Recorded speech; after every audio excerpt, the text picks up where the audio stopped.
"You may set the candles out," said the housekeeper, Mrs. Alderton, in the particular tone that meant she had already decided where they were to go, and required only the formality of telling someone else to do it. "And when you have finished, you may leave the study. The Duke of Ashmore does not require an inventory of his late father's accounts this evening. No one requires it. The study has not been opened in 14 months. Georgiana set down the taper she had been holding and looked at the stack of ledgers on the desk before her. She had been at them for 2 hours. She had found, in that time, 3 separate creditor claims recorded under different headings to disguise their duplication. A wool merchant agreement that had renewed automatically for 6 consecutive years without anyone noticing, and a quarterly income from the northern tenant farms that was listed at a figure £40 below what the corresponding tenant receipts showed. She did not argue with Mrs. Alderton.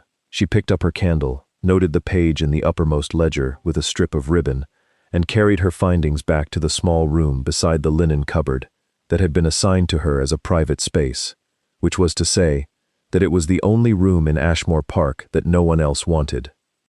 And at the edge of the great drawing room, 2 floors above, where 200 guests in silk and tailored wool moved through the formal rooms in celebration of the Michaelmas quarter and the new Duke's first formal appearance since inheriting the title, was Georgiana Holt, 29 years old, third cousin to the late Duke's solicitor, invited only because the solicitor had required a companion for the journey and then been called back to London before the carriage door closed. The ballroom blazed. Every chandelier had been lit, 43 candles in each, and their light fell across the assembled company with an impartial generosity that made the women's jewels sparkle and the men's medals gleam. Lady Patience Vane stood at the center of a small, admiring cluster near the fireplace, in a gown of deep ivory silk that had been constructed, it appeared, with the specific purpose of ensuring that Frederick Ashmore, the new Duke of Ashmore, would see her the moment he entered the room. She had been positioned there for 20 minutes. She knew precisely how the candlelight fell. Frederick Ashmore entered from the east corridor with his secretary, a half step behind him, and stopped to exchange the barest minimum of greeting with his estate solicitor, before scanning the room with the steady, unhurried attention of a man completing an obligation he has made peace with. He was tall, dark-coated, wearing no ornamentation beyond the single small pin that marked his rank. He had the look of a man who had spent the last 14 months doing something that required complete silence and had not quite finished. He did not look at Lady Patience Vane for more than the second politeness required. He looked, instead, briefly, precisely, with the specific attention of a man who has noticed something that does not fit the pattern, at the doorway to the east corridor, where Georgiana stood with a length of ribbon in one hand and a candlestick in the other, in a gown she had already worn at the solicitor's autumn dinner 6 weeks prior, her dark hair pinned without ornament, looking not at the assembled company, but back the way she had come, as though calculating something. She felt the look she had learned, over 5 years of being the person who arranged things that other people attended, to feel when a room's attention shifted. She looked up. Frederick Ashmore had already moved on.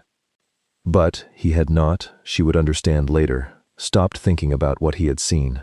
Georgiana had come to Ashmore Park the way most women of her particular circumstance came to great houses, through the side door, in someone else's traveling party, carrying her own bag.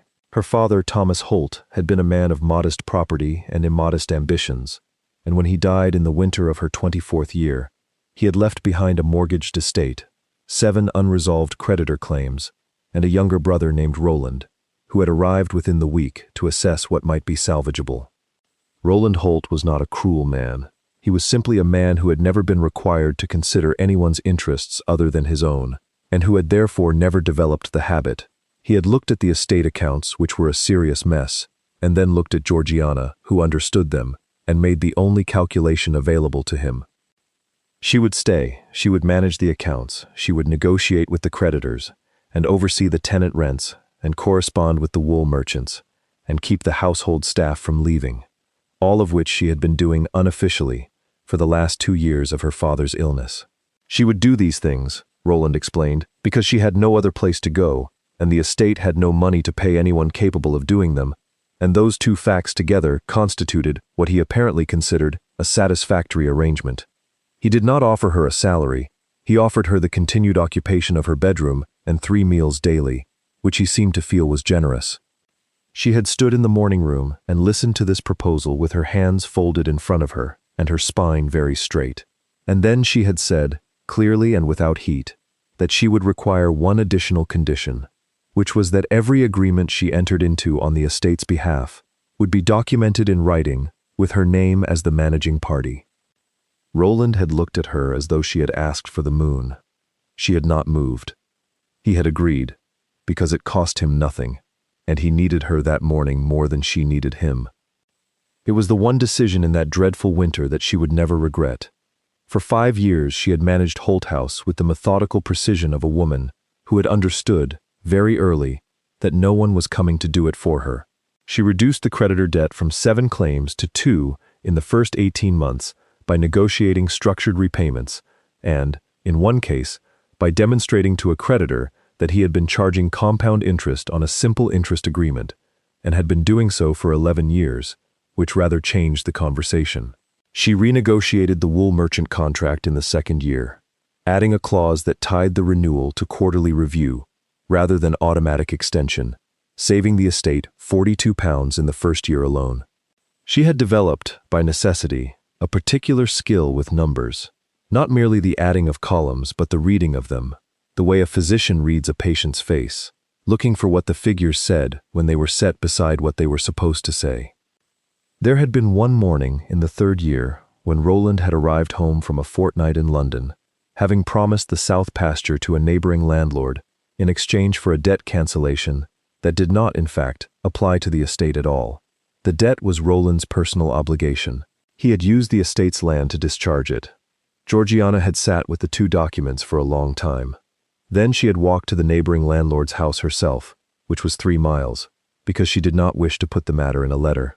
She had explained the error. She called it an error, which was more charitable than the facts supported, and produced the original debt instrument with the relevant clause underlined. The neighboring landlord had been annoyed. He had also, after 20 minutes, acknowledged that she was correct. She had walked home in the rain and changed her dress and returned to the accounts. She had not told Roland what she had done. There was no version of that conversation that would have made either of them feel better.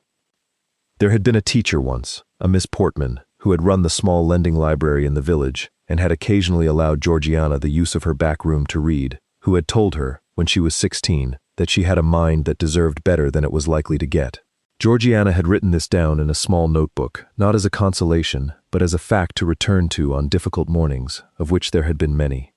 She had not stepped aside. She had not become smaller. She had carried the estate and her uncle's careless decisions and the creditor's impatience and the staff's quiet depletion, and she had done it with precision and without anyone's acknowledgement, because the alternative, to do it poorly or not to do it at all, was simply not something she was prepared to accept. She had brought everything she had, and she put it to work. The solicitor's invitation to Ashmore Park had come in the first week of autumn. He had needed someone to travel with, and Georgiana had been available, which was how she had arrived in the great house's east corridor on the evening of the Michaelmas ball, with a ribbon in a ledger and a Duke of Ashmore's gaze following her out of the room. Frederick Ashmore had received the investigator's report on the estate accounts 6 days before the Michaelmas ball, and he had read it 3 times.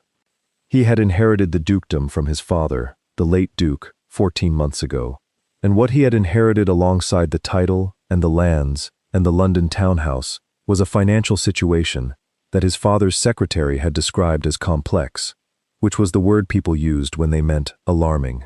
The northern tenant accounts were irregular. The wool merchant agreements were duplicated in 2 different ledgers under figures that did not correspond to each other. There was a creditor claim that appeared to have been settled and then appeared again, 5 years later, in a different creditor's hands, for a sum that had somehow increased by 1/3. His father had been a man who preferred the idea of an estate to the management of one. His steward had been elderly and had died 18 months before the Duke himself, and in the interval, no one had replaced him. Frederick had found, when he took possession of the account books, that the last coherent set of entries was 4 years old. He had brought in an investigator, a quietly capable man named Edward Marsh, who had spent 20 years in the diplomatic service and retained the habit of documenting everything in triplicate. Marsh had spent 3 weeks with the Ashmore books and had produced a report that was thorough, accurate, and deeply discouraging. The estate was not failing, but it was moving in a direction that, without correction, would eventually bring it to the point where the word failing would become appropriate. Frederick had read the report and then sat with it for a long time in the library, which was the room in Ashmore Park where he had spent the most time as a child, and where he was still most comfortable spending time alone. His mother had died in this room, not from illness, she had simply preferred it, toward the end, and when she went, she had gone in the armchair near the east window, with a book open across her lap and a cup of tea gone cold on the side table. He had been 18.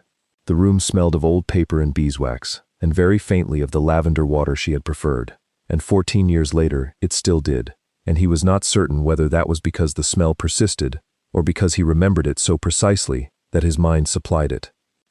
He had decided, reading Marsh's report for the third time, that what he needed was not another investigator, but someone who could read accounts the way Marsh had read them, and then do something about what they found.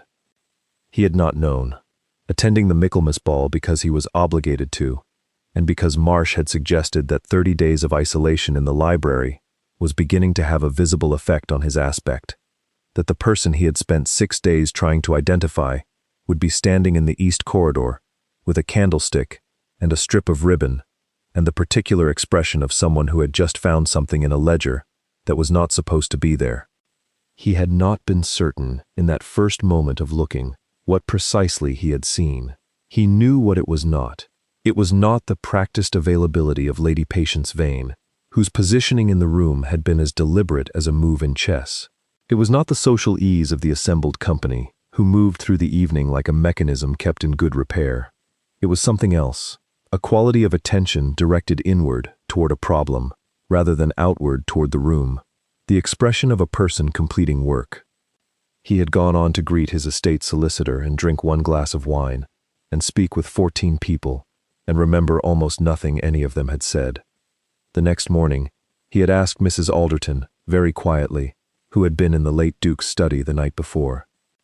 Edward Marsh found him the answer in less than an hour, the third cousin of a solicitor, a Thomas Holt's daughter, living at her uncle's estate on an arrangement Marsh described, with careful neutrality, as unpaid estate management. She had been managing Holt House for 5 years. The wool merchant negotiations, a creditor claim resolved through documentary evidence, tenant income that corresponded to the receipts. Marsh had acquired, through connections Georgiana would never know about, a copy of one annotated page from the Holt House accounts. He delivered it to Frederick with the particular expression of a man presenting a thing that speaks for itself. Frederick had looked at the page for a long time. She had found, in the Holt accounts, exactly the category of error that his own estate contained. She had annotated the margin in a precise, legible hand with the relevant clause number and the corrected figure, and a brief note that read, "See Merchant Receipt, Drawer 3, filed 14 March. He had set the page down on his desk. Then he had made his decision. He did not announce it. He returned the page to Marsh and asked him to make the necessary arrangements. And then he went to the library and sat for a while, with the old smell of lavender and paper, and the particular stillness of a room where something matters. He had not stood outside a closed door listening for 3 nights, the way a man consumed by feeling stands. He had stood there for 3 nights, the way a man stands when he has heard something he wants to be certain of, when he wants to know whether the thing he found was real, or an impression produced by a good evening and a single glass of wine. By the 3rd night he was certain. Georgiana received the Duke of Ashmore's formal written proposal, of employment, specifically, as estate accounts supervisor, a role he had invented for the purpose, and which he acknowledged had no precedent in a household of this size, on the morning of the 3rd day following the Michaelmas ball, delivered to the small room beside the linen cupboard, via the housekeeper's hand, and accompanied by a letter on Ashmore estate paper, in Frederick Ashmore's own handwriting. The letter was 3 paragraphs. It described the state of the estate accounts, with the same blunt clarity he apparently applied to everything. It described what he required: someone who could read the books, identify the irregularities, and draft the corrective measures before they were presented to the estate's investor council in 12 weeks. It offered a salary, a real salary, quarterly, with her name in the agreement. It concluded, "I am told you have been managing a comparable estate for 5 years without credit. I would prefer to correct that situation, at least as it applies to Ashmore." She read it twice. Then she set it down on the table and looked at the wall for approximately 2 minutes, which was how long it took her to complete a thorough consideration of the thing. She was not going to refuse. She understood that clearly by the end of the first minute. She had been managing accounts that belonged to someone who had never acknowledged her work. This was an offer of the same work, with credit at twice the scale, for a salary. The only reason to refuse it was fear of what it meant to step into a great house as something other than a guest's companion, and Georgiana had decided, in a morning room 5 years ago with her spine very straight, that she was not going to make decisions from fear. She asked for one revision to the proposed terms, the salary to be paid monthly rather than quarterly, to ensure that no creditor claims against the estate could reach her compensation before it was disbursed. She wrote this in the margin of the letter, signed it, and sent it back with the housekeeper. Frederick Ashmore's reply came within the hour. It read, "Agreed, you may begin Monday." She had managed accounts under harder conditions than this. She could manage this. She arrived at Ashmore Park on Monday with a traveling trunk, an annotated copy of the estate's publicly available accounts that she had obtained through the solicitor's office before she left, and a list she had already begun, covering the questions she expected the estate books to answer and the ones she expected them to raise. The first person to greet her was not the housekeeper. It was a young woman named Clara Webb, the housekeeper's assistant, who took Georgiana's trunk with a directness that suggested she had been specifically assigned to the task and had decided independently to be warm about it. "You're the accounts lady," Clara said, not as a question. "We've been wondering when someone was going to look at those books properly. Mrs. Alderton says the study's a puzzle. I think it's more than that, personally." She said this with the comfortable frankness of someone who is confident in her own observation and sees no reason to dress it up. She showed Georgiana to the room that had been prepared for her, a real room this time, with a window and a writing desk and a lamp that worked, and said, if she needed anything, to ask her directly, because the housekeeper was a good woman, but did not like being interrupted before noon. Georgiana thanked her and meant it. Marsh found her the next morning in the study, where she had been since 6 o'clock. He introduced himself without ceremony, a small, gray-haired man with the economical manners of someone accustomed to producing useful information and not lingering to be thanked for it. "Marsh," he said, "I compiled the preliminary report on the accounts. I suspect you'll find it insufficient." He set a folder of papers on the desk beside her stack of ledgers. "I can answer questions, if you have them. I usually have the answer, or I can find it." "I have questions already," Georgiana said. Marsh sat down in the chair across from her and produced a small notebook. "Good," he said. She had found by the end of the first week the following. The creditor claim that had appeared twice under different names was in fact the same debt, sold between creditors, without proper documentation, which meant the second creditor had no legal standing to collect it. The wool merchant agreement, the same category of error she had found at Holt House, had been automatically renewed for 4 years without quarterly review, at terms that had been appropriate in the original year, but had drifted 11% below market. The northern tenant income was accurate, as it happened. The discrepancy between the ledger figure and the tenant receipts was a transcription error, consistently made, which had created the impression of underreporting where there was only imprecise recording.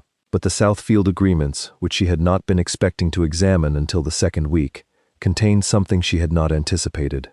3 separate drainage improvement projects, each contracted independently, each billed in full, none of which appeared to have been completed. She found this not through the contracts themselves, but through the tenant correspondence, a pile of letters filed under miscellaneous, in the bottom drawer of the late Duke's desk, which Marsh confirmed had not been opened in 2 years.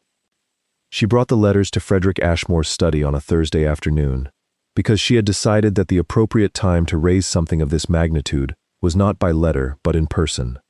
She had seen him at a distance since arriving. He moved through the house with the same quality she had noticed at the Michaelmas ball, the sense of a man completing something he has committed to, not performing ease but not demonstrating discomfort either. He had not summoned her. She had understood this to mean he was waiting to see what she found. She knocked. He said to come in. He was standing at the window reading something, and he did not set the document down when she entered, which she respected, because it meant he intended to finish what he was reading before he addressed her, which was the behavior of someone who understood that one's attention was a thing to be allocated carefully. He set it down when he had finished. He looked at the stack of letters she was carrying. The Southfield drainage contracts, she said. She placed the letters on his desk and stood beside them. 3 projects, contracted in the last 4 years. All 3 billed and paid. I cannot find any indication that the work was done. The tenant's letters are very clear on this point. She indicated the relevant correspondence, which she had arranged chronologically and marked with her ribbon. The contractor is a firm called Kessler & Sons. I do not know yet whether the error is on the firm's side or on the estate's side. I wanted you to know before I contacted them. Frederick Ashmore looked at the letters. He did not look alarmed. He looked, instead, like someone confirming something he had suspected. How much? He said. £217, she said. Across the 3 projects. He was quiet for a moment, then he said, What do you propose?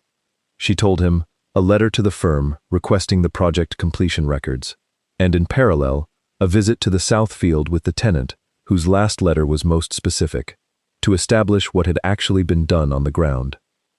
If the firm had records and the work had been done, the problem was the estate's documentation. If the firm did not have records, the problem was the firm. The tenant who wrote most specifically is a Mr. Briggs, she added. He's been on the Southfield for 11 years. He will know. Frederick said nothing for a moment. Then he removed his tailcoat, not in any dramatic fashion, but with the brisk economy of a man who intends to do something and wishes to be comfortable doing it, and draped it across the back of his chair. Send the letter today, he said. I will go to the Southfield tomorrow. Would you come? She had not expected that. She said she would. They went to the Southfield the following morning, in the quiet of the early day, before the house had fully woken, which Georgiana suspected was deliberate on his part. Mr. Briggs was a lean, capable man of 60, who had the particular confidence of someone who has worked one piece of land long enough to know every inch of it personally, and he showed them, without prompting, exactly where the 3 drainage channels were supposed to have been dug. 2 had not been started. 1 had been begun and abandoned at approximately 1/3 of the necessary depth, which Briggs described with the mild, unhurried certainty of someone who had been telling this story to anyone who would listen for 4 years and had recently stopped expecting anyone would. Frederick listened without interrupting. When Briggs had finished, he thanked him. He said the matter would be addressed. Walking back toward the house along the garden path, Frederick said, not looking at her, but in her general direction, in the tone of a man speaking to someone he has already decided to speak honestly with, My father commissioned those projects in the last year before his health declined. I don't think he knew they were incomplete. No, Georgiana agreed. I don't think the records suggest he did. What do the records suggest about the firm? That they billed for completion and were paid without inspection, she said. I think the correct word is fraud, but I want the firm's records before I use it. He looked at her then, briefly, with the measuring attention she was beginning to recognize. Yes, he said, get the records. She had learned not to count on things that merely looked like endorsement, but this was something more specific than that. Lady Patience Vane arrived at Ashmore Park on the second Monday of Georgiana's employment, ostensibly to return a book she had borrowed from the late Duke's library, and to inquire after a charitable subscription she had been administering on the estate's behalf. She was accompanied by her mother and wore a morning dress that was significantly more elaborate than the occasion required. Georgiana was in the study when Lady Patience came to find it, which she did by the simple method of asking a footman and then following him there, without waiting to be announced. She surveyed the room and she surveyed Georgiana, with the same expression of comprehensive assessment. You are the accounts person, she said. She managed to make this sound like a description of something left in the wrong place. I am, Georgiana said. She did not stand. I was not aware that the Duke required accounts management of a personal nature. Lady Patience looked at the desk, the stacked ledgers, the ribbon-marked pages, the annotated sheets Georgiana had prepared that morning. He requires estate accounts management, Georgiana said precisely. The accounts have not been properly maintained for several years. I have been engaged to correct that. How very practical. Lady Patience touched the edge of the desk with one gloved finger, a gesture that managed to suggest both familiarity with the house and removal from the work on the desk. Frederick, the Duke, is very practical. His mother was the same way. She paused. Did you know her? No, Georgiana said. I did not. She played very beautifully. Lady Patience looked toward the window. The Duke still keeps her music in the library. He hasn't touched it, of course. She left shortly after, having inspected the study thoroughly without appearing to do so, which was a social skill Georgiana recognized and did not underestimate. She returned to her list. She had drafted, by the end of the second week, a revised contract clause for the wool merchant agreement that tied renewal to a quarterly market review and included a penalty for automatic renewal without documented consent of both parties. She had prepared a summary of the creditor claim issue for the estate solicitor, including the documentary evidence that the second creditor had no valid standing, and she had estimated the estate's projected recovery figure if both the creditor claim and the drainage fraud were resolved. £430 returned or saved in the first year, with the revised wool contract adding approximately £60 annually thereafter. She presented these figures to Marsh over breakfast on the Friday of the second week. Marsh read them twice, very carefully, and then set the pages down and looked at her, with the particular expression of someone who has been expecting something and is gratified to find that it arrived. "The Investor Council meets in 8 weeks," he said. "The Duke will present these to them." "I know," Georgiana said. "The presentation will need to be organized so that the council can follow the argument. I'd like to prepare the materials." "I thought you would," Marsh said. She found the music in the library on a Wednesday evening, which was not when she was supposed to be in the library. She had come for a reference text, Middleton's Rural Economy, which had a chapter on drainage contracts that she had wanted to compare against the Kessler agreements, and she had found it in less than 5 minutes, as the library was organized with the same quiet logic she had been trained to expect from a room that had been someone's genuine place of thought. The music was in a folder on the lower shelf beside the east window, bound in dark green cloth, the title written in a hand different from the Duke's, rounder, warmer, the hand of a woman who wrote quickly and with pleasure. She did not open it. She stood with it for a moment and then returned it to its exact place. She was at the door when Frederick came in. He had not expected her. This was visible for exactly the half-second before his expression resettled. He looked at the Middleton in her hand and then at the library, and some small thing in the way he stood changed. A slight relaxation, like a mechanism that has been held under tension for a long time and has encountered a familiar weight. "I borrowed the Middleton," she said. "I'll return it in the morning. Keep it as long as you need it." He moved to the desk. Then, because they were apparently people who spoke honestly to each other, he said, "You found the music." It was not a question. She had been standing near the east window. He had seen. "Didn't open it," she said. "I know." He sat down. The lamp on his desk was the only light, and the library was in that particular evening state of deep warmth and deep shadow that it reached in autumn, when the windows went dark early. She composed it herself, most of it. The last piece was something she was working on when she died. She never finished it. Georgiana thought of Miss Portman's lending library. She thought of a notebook with a single sentence in it. She had 14 years of it, Frederick said. He was not looking at her. He was looking at the desk in the specific way of someone naming something they have not named for a long time. "I used to sit in here and listen to her practice. She said I was the most useful audience she'd ever had, because I never applauded at the wrong moment." "You were a good listener," Georgiana said. He looked at her then. "Yes," he said. He said it as though she had not merely described a childhood habit, but had named something that was still true. She left him the Middleton on his desk the next morning, with her relevant annotations, marked in the margin in pencil, the numbers beside the relevant drainage contract specifications.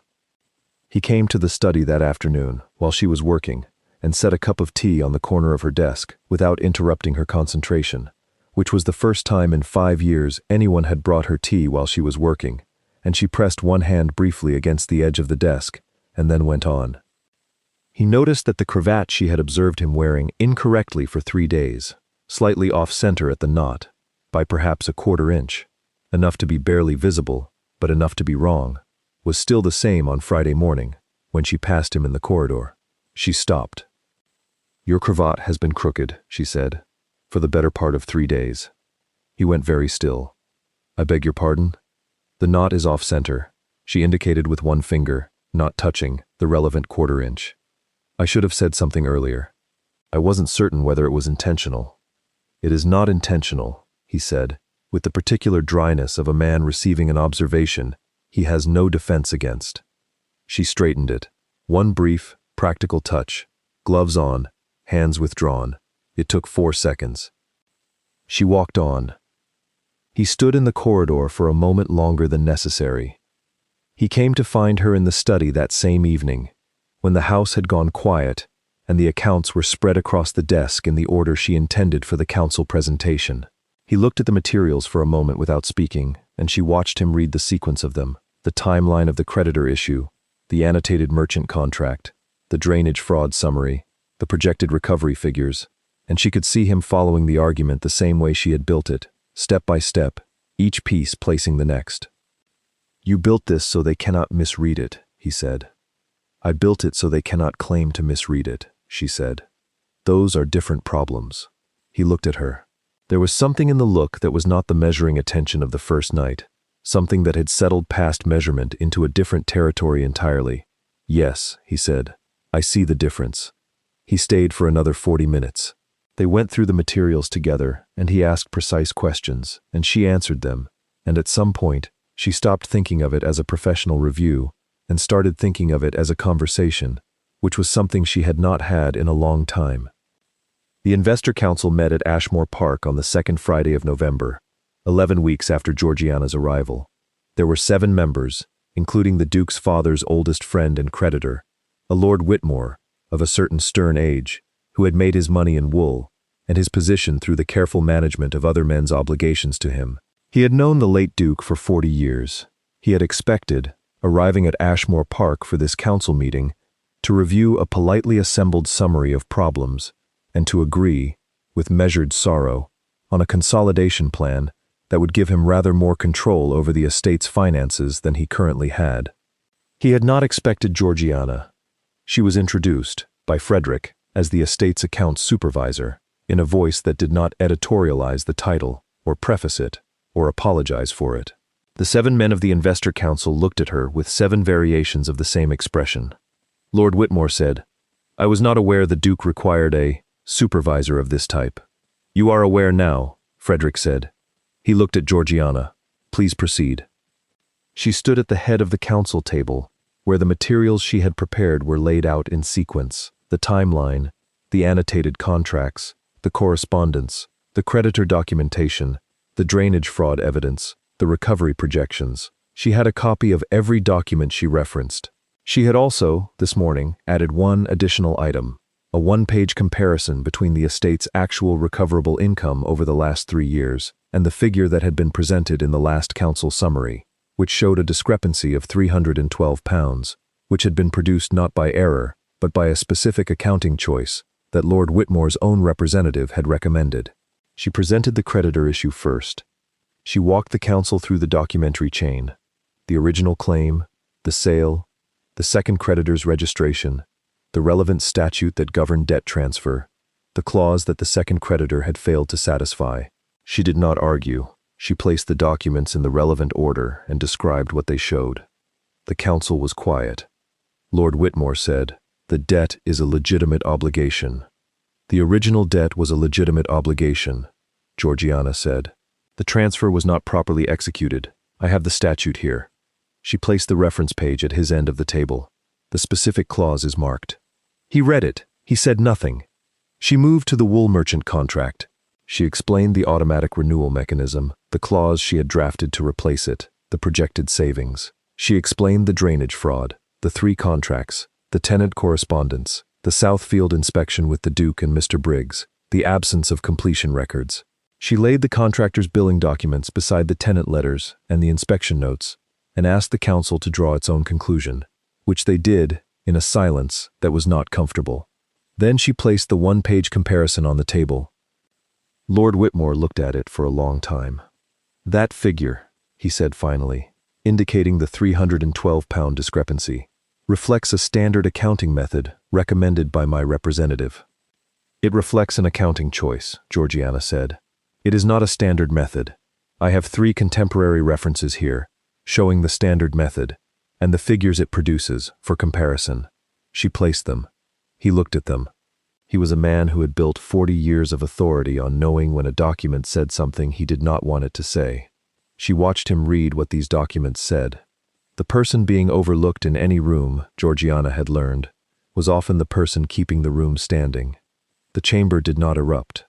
There was a long, suspended moment in which 7 men of the Investor Council sat with Georgiana's materials in front of them and arrived, independently, at the same conclusion, that the estate's accounts had been managed badly, that someone had corrected this, and that the someone was the woman standing at the head of the table who had placed every document in sequence and waited.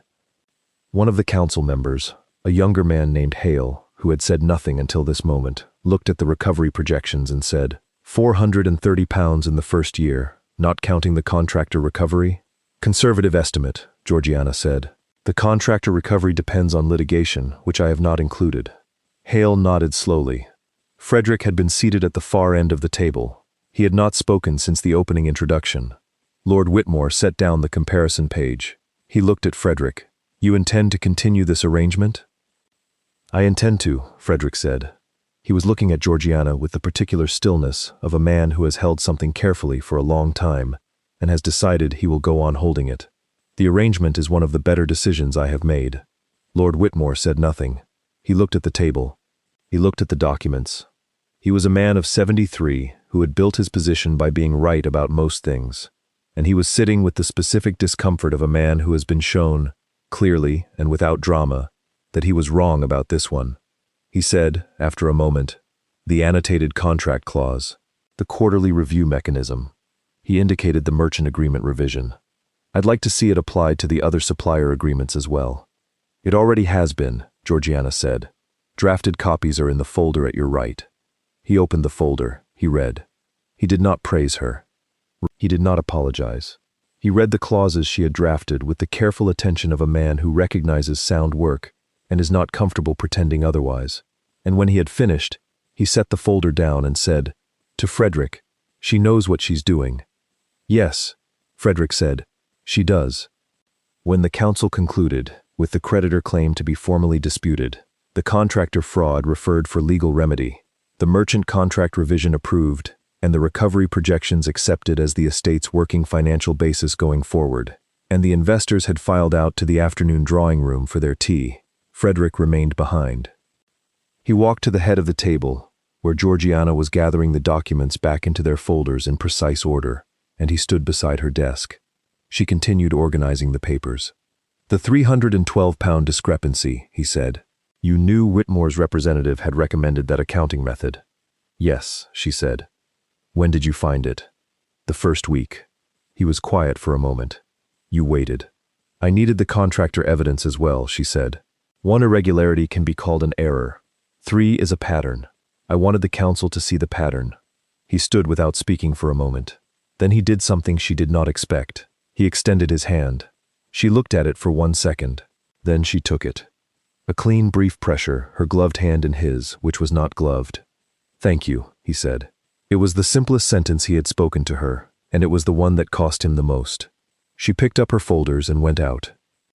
Lord Whitmore found Frederick in the corridor outside the council room, 10 minutes after the other members had gone to the drawing room. He was alone, which was unusual for him. He was a man who habitually surrounded himself with associates. He said, without preamble, she is not what I expected. No, Frederick said. Whitmore looked at the closed council room door. The Holt estate, he said. I know it. I knew her father. He paused. She was managing his books before he died, I understand. For the last 2 years of his illness, Frederick said, and for 5 years after, for her uncle. Whitmore was quiet. He was a man who had seen the accounts Georgiana had presented, and who was now doing the particular arithmetic of what it meant that a woman of that ability had been managing a minor estate in a county without credit or salary for 7 years. He said, I misjudged the situation. He did not say more than that. Frederick did not require him to. She seems to know that, Whitmore said. He walked toward the drawing room with the bearing of a man who has made an acknowledgement and intends to carry it correctly. I'd read the next set of accounts before they go to council, if she'll allow it.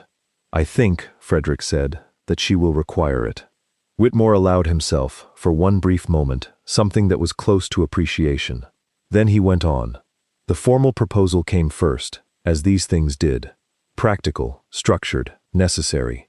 There had been talk. Lady Patience Vane had made her position clear to the right people, which is to say everyone, within a week of the council meeting. The institutional circle had registered its observation. A woman of no family and no fortune, engaged in a professional capacity at the ducal estate, was an arrangement of a specific type.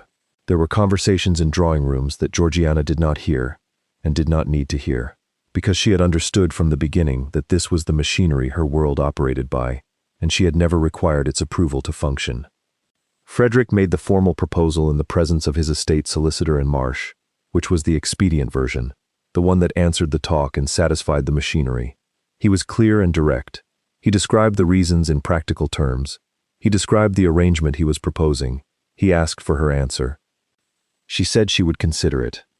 He received this without visible reaction. She considered it for one day. Then she went to find him in the library, on a Thursday evening in late November, when the fire was lit, and the east window was dark, and the folder of music was in its place on the lower shelf. He was reading. He looked up. She sat down in the chair across from the desk, not across the room, but near him, close enough for a real conversation, and she said, "I have a condition." "Tell me," he said. "The accounts remain my professional responsibility, not merely my marital convenience. I want that in the agreement. You will have it," he said. She looked at him for a moment with the full, unhurried attention she brought to a ledger. She wanted to understand completely. He let her look. "Not because it resolves the difficulty," she said. "Not because the council has approved, and the machinery is satisfied, and it is the appropriate and convenient answer to a situation that required one." She paused. "I would like to know why." He was quiet for a moment. He looked at the desk. Then he looked at her. "Because you found the music," he said, "and you didn't open it.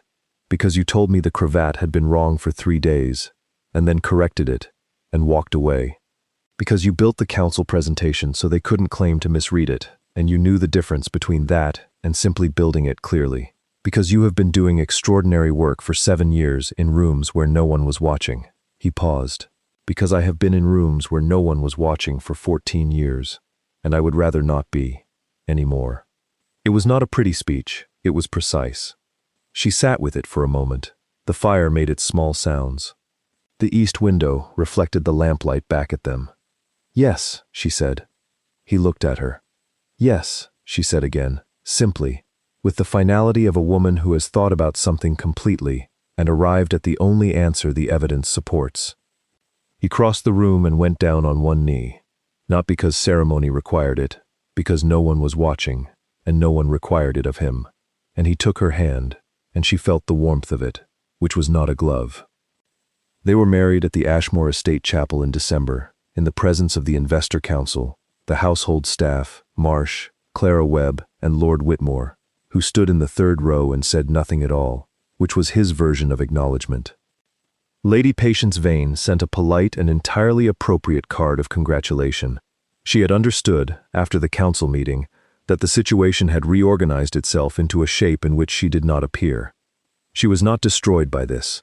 She was, simply, redirected, which was more honest and less dramatic than most endings to this particular type of arrangement. The years that followed were quiet in the way that productive things are quiet, not empty, but full of the specific and accumulated work of a household that runs because someone understands how it works. Georgiana's first act as the new Duchess of Ashmore was to complete the Kessler fraud recovery, 7 months of documented correspondence that resulted in a settlement of £189 and a formal letter of apology from the firm, which she filed in the drawer marked Southfield, alongside Mr. Briggs's original tenant letters. Her second act was to commission Marsh to compile a survey of all 6 neighboring estates' account management practices, at her own proposal and with the Investor Council's blessing, with the goal of identifying common irregularities. The survey was adopted, in revised form, by 4 of the 6 estates within 3 years. The 2 that declined had changed their accounting practices privately before the survey was formally published, which was a response she counted as a success. Frederick read the survey in draft and suggested one addition, a chapter on documentation standards for contractor agreements, drafted from the Southfield case. She added it, and she put his name in the acknowledgement, which surprised him enough that he looked at her for a long moment across the library desk. "You did half the thinking," she said. "I walked to a field and listened to a tenant," he said. "That is sometimes the most useful half," she said. Clara Webb was confirmed as head housekeeper at the end of the first year, which she had earned and which she accepted with the same frank directness she had brought to carrying Georgiana's trunk on the first Monday. Marsh retired from active work the following spring but remained available for questions, which he received and answered by letter with the same economy he had always applied to everything. Their son, Charles Edward Ashmore, was born in the autumn of the second year, delivered with the same quiet competence that Georgiana had brought to most significant events, and named for both grandfathers, which seemed to her the most practical available choice. He had his father's height from the beginning, and his mother's attention to things that didn't quite fit the pattern. He secured the succession of the dukedom in the way that such things needed to be secured, and they did not require another child to accomplish anything the first had left unfinished, though they were not opposed to the idea. Frederick brought him to the library in the mornings sometimes, and sat with the child in the armchair near the east window while Georgiana worked at the desk, and the room held its smell of old paper and beeswax, and, though Georgiana could not be certain whether this was real or the product of a particular quality of attention, something faint and warm, like lavender. The music folder was still on the lower shelf. In the 5th year, Georgiana opened it. She sat at the piano in the music room on a Sunday afternoon in winter and played through the completed pieces, which were beautiful, and then arrived at the unfinished one. She sat with it for a long time. She played the fragment as it was written, then she played it again, a little further, finding the shape of what it had been moving toward. She did not finish it that afternoon. She was not certain she had the right. But she went back the following Sunday, and the Sunday after that. Frederick stood in the corridor outside the music room on the 3rd Sunday evening and listened without knocking, the way he had stood and listened once before, the way a man stands when he wants to know whether the thing he found is real. It was real. He went in and sat in the chair nearest the piano, and she played the fragment to its furthest point, and then she stopped and looked at him. "You know what comes next," she said. It was not a question. He was quiet for a moment. He was not a musical man, and he had told her so. He was, however, an exceptionally good listener, who had been in this room a great many times, when he was young, and had paid the attention his mother always said he was best at. "The left hand takes it from there," he said. She used to say the left hand was the honest one. Georgiana turned back to the piano. She played the left hand. The room was warm. The candles were lit. Through the doorway, very distantly, they could hear Charles making the sound he made when he had escaped his crib, which was a specific and cheerful sound that generally meant he was already in the corridor before anyone had registered that he was no longer where he was supposed to be. Frederick rose without hurry. Georgiana went on playing. She heard his footsteps in the corridor, and then the small sound of the child being gathered up, and then his voice, low, unhurried, the voice he used when no one was listening except them, telling Charles that his mother was playing something important, and they were going to go and listen. They came back. Frederick sat with the child in the doorway, Charles round-faced and solemn with the focused attention of a 14-month-old who has found something worth considering. Georgiana played the piece to its furthest point, and then, because it was where the music wanted to go, and because the person who had written it had been moving toward something she had not quite reached, she continued. Not an ending, a continuation, the thing that had been waiting to be found. She played until the candles began to gutter. Frederick watched her in the particular way he watched her, not performing attention, but simply present, the way a man is present when he has made a permanent decision and has no desire to be anywhere else. She knew he was watching. She had known for 5 years. It was not a thing she required him to announce. She let the last chord resolve. The room was quiet and warm and complete.